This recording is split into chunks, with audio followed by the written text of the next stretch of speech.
ওকে তো ভাই লোক, এই দিওয়ালিতে তো তিনটা সিনেমা রিলিজ হয়েছে, যার মধ্যে কোনটা মাস্টারপিস আর কোনটা একদমই টাট্টি ওটা তো অবশ্যই জানবো। তবে সেই সাথে বর্তমান এদের মধ্যে কে কালেকশনে এগিয়ে আছে সবকিছুই জানবো, শুধু ভিডিওটার সাথেই থাকুন।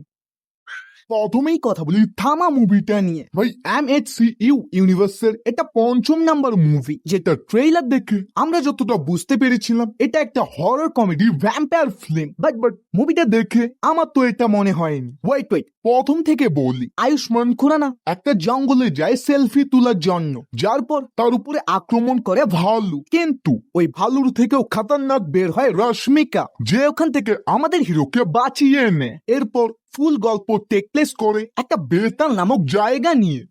আমরা যে ভেবেছিলাম এটা একটা ভ্যাম্পায়ারের গল্প, কিন্তু মুভিতে আমাদের বারবার বলা হয় this is not a vampire story, this is also Betal story. আর ভাই এখানকার মানুষরা ওয়াক করতে বেশি মজা পায়, যখন তখন দেখবা ওয়াক করতে শুরু করে দেয়, যেটা দেখে আমি তো ভাই অনেক মজা পেয়েছি। এবং ফার্স্ট হাফ আমার একদমই সিম্পল মনে হয়েছে, but second half is too much better. না আমি কেমিও গুলোর কথা একদমই বলতেছি না, এছাড়াও মুভিতে অনেকগুলো এলিমেন্ট এবং দেখার মতো দৃশ্য ছিল। Then VFX is good but not a perfect. তবে এই সিনেমাটা নিয়ে আমার বেশ কয়েকটা কমপ্লেনও আছে। প্রথমত নওয়াজুদ্দিন সিদ্দিকীকে এত কম টাইমলাইন কেন দিয়েছে? মানে শেষে যদিও এটার উত্তর পেয়ে যাই, তবে সে মুভির ম্যান ভিলেন ভাই আর একটু বেশি দেখালে অনেক ভালো হতো। হোয়াট এভার, তার উপর মুভিতে 3-4টা গান যেগুলো আমার হিসেবে কোনো দরকারই ছিল না। অ্যান্ড লাস্ট, রশ্মিকাকে এখানে হিরোইনের থেকেও বেশি অন্যভাবে প্রেজেন্ট করা হয়েছে। লেজেন্ডরা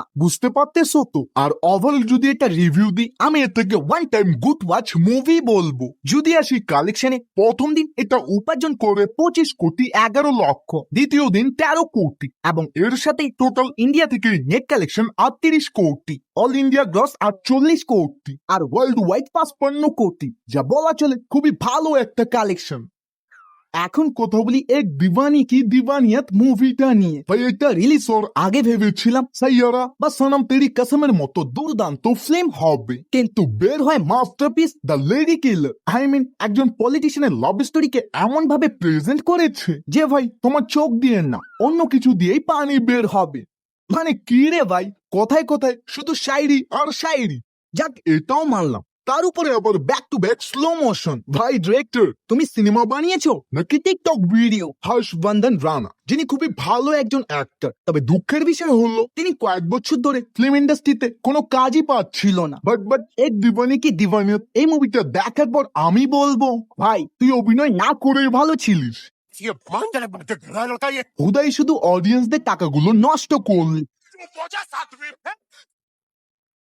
আর ওভারঅল যদি একটা রিভিউ দিই ভাই, আমি এটাকে একটা বিলো অ্যাভারেজ মুভি বলবো। আই নো এখন অনেকজনই কমেন্টে বলবে ভাই এটা তো আমার অনেক ভালো লেগেছে। ভাই ওটা তোমার পছন্দ, সবকিছুই তো আর সবার ভালো লাগবে না। যদি আসি কালেকশনে, প্রথম দিন এটা ব্যবসা করে 10 কোটি 10 লক্ষ, তো আজকে 5 কোটির মতো, এবং এর সাথে টোটাল ইন্ডিয়া থেকে নেট কালেকশন 13 কোটি, অল ইন্ডিয়া গ্রস 15 কোটি, আর ওয়ার্ল্ড ওয়াইড 17 কোটি, যা চলার মতো collection.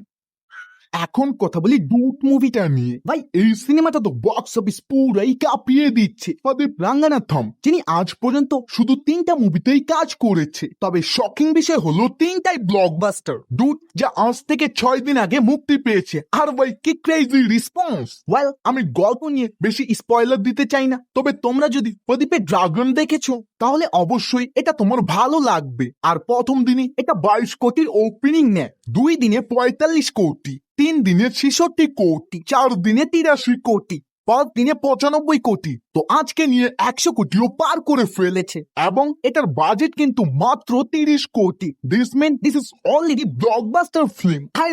Everyday non stop collection. আর হ্যাঁ, সাবস্ক্রাইব করতে ভুলিও না কিন্তু, ওটা খুবই জরুরি। বাই।